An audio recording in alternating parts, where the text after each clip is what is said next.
Welcome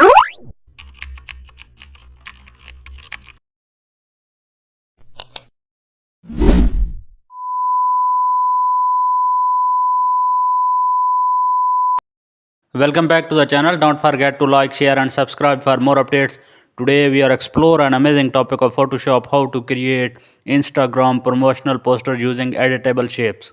Start with a portrait canvas for maximum IG reach. Drop a soft gradient background for a modern look and place a large rectangle as your base promotional frame.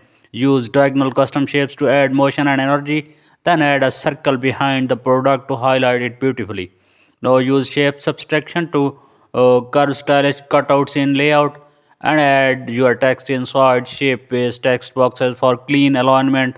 Use small triangles and lines for trendy visual contents. Insert product images using shape clipping mask. Make your discount badge using star and polygon shapes.